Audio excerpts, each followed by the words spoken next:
مصر کے اندر حضرت موسیٰ علیہ السلام نے ایک کبتی کو تھپڑ مار دیا تھا. قرآن مجید کے دامن میں یہ واقعہ موجود ہے.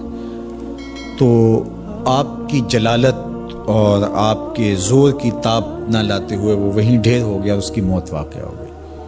تو مصر کے حالات کشیدہ ہو گئے اور حضرت موسیٰ علیہ السلام کو مصر چھوڑنا پڑا. تو وہ شہر مدین کی جانب جا رہے تھے کہ راستے کے اندر ایک کنواں تھا، وہاں کچھ لوگ اپنے جانوروں کو پانی پلا رہے تھے. تو حضرت موسیٰ نے دیکھا کہ دو پردہ دار خواتین ہیں، وہ اپنے جانوروں کو ایک سمت لیے کھڑی ہیں.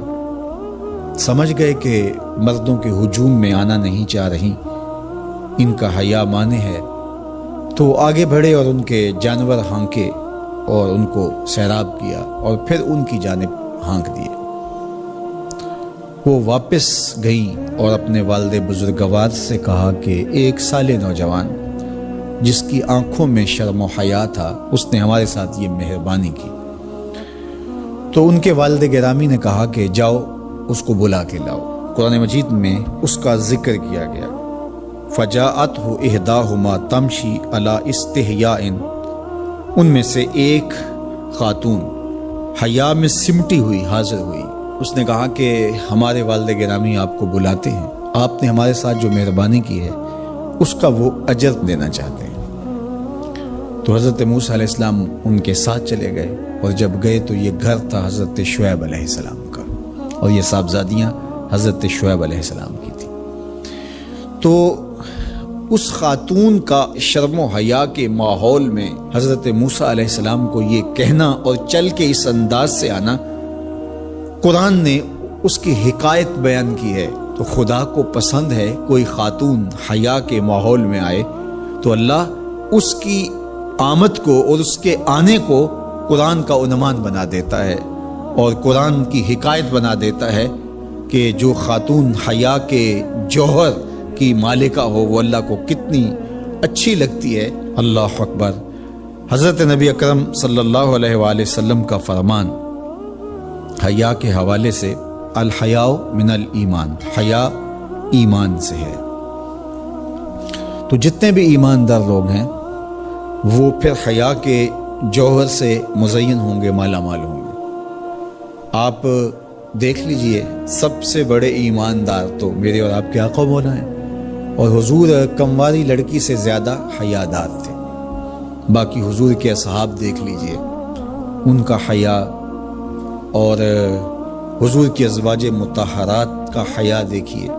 ام المومنین حضرت عائشہ رضی اللہ تعالی عنہا فرماتی ہیں کہ حضور کا جب وصال ہوا اور حضور میرے حجرے میں دفن ہوئے تو میں جب حضور کی قبر انور پہ جاتی تو معمولی چادر اوڑھ کے چلی جاتی اس خیال سے کہ میرے شوہر ہیں. پھر حضرت ابوبکر صدیق رضی اللہ تعالیٰ عنہ کا وصال ہوا تو وہ بھی ساتھ دفن ہو گئے، تو میں پھر بھی اسی حالت میں جاتی اور میں سوچتی کہ ایک میرا شوہر ہے اور دوسرا میرا والد ہے. کہا پھر حضرت عمر رضی اللہ تعالیٰ عنہ کا انتقال ہوا اور وہ بھی ساتھ مدفون ہوئے. تو حضرت ام المومنین فرماتی ہیں کہ اب جب میں جاتی تو میرا جانے کا انداز مختلف تھا. فواللہ ما دخلت الا وانا مشدودۃ علی ثیابی حیاء من عمر. کہا اب جب بھی میں جاتی تو خوب اوڑھنی اوڑھ کے اور چادر لے کے جاتی، مجھے عمر سے حیا آتی. یہ ام المومنین کا انداز زندگی ہے. مخدرات اسلام کو اس سے سیکھنا چاہیے. جو قبر میں دفن ہیں ان سے بھی یہ حیا کریں، جو مومنوں کی ماں بھی لگتی ہیں. اور آج یہ دلائل دیے جائیں کہ پردہ تو جناب دل کا ہوتا ہے، چہرے کا پردہ تو نہیں ہے. باقی کسی کو اپنی آنکھ میں شرم پیدا کرنی چاہیے. عورت کو کیا ضرورت ہے کہ وہ اپنے آپ کو ڈھانپ کے رکھے. اب ام المومنین کا عمل یہ ہے کہ فرماتی ہیں کہ میں اپنے آپ کو خوب سمیٹ کے جاتی حیاء من عمر. عمر قبر میں ہیں لیکن ام المومنین فرماتی مجھے پھر بھی حیا آتی.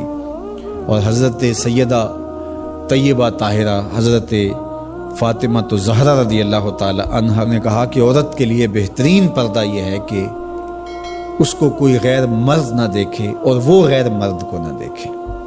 تو جب یہ ہمارا دین ہمیں سکھاتا ہے اور حیا کا یہ سبق دیتا ہے، بڑوں سے حیا کرنے کی تلقین کی گئی، اللہ سے حیا کرنے کی، اس کے رسول سے حیا کرنے کی تلقین کی گئی۔ صحابہ فرماتے ہیں بعض اوقات ہم کچھ پوچھنا چاہتے ہوتے تھے اور حضور کے حیا کی وجہ سے ہم ایک عرصہ تک وہ بات نہیں پوچھ پاتے تھے۔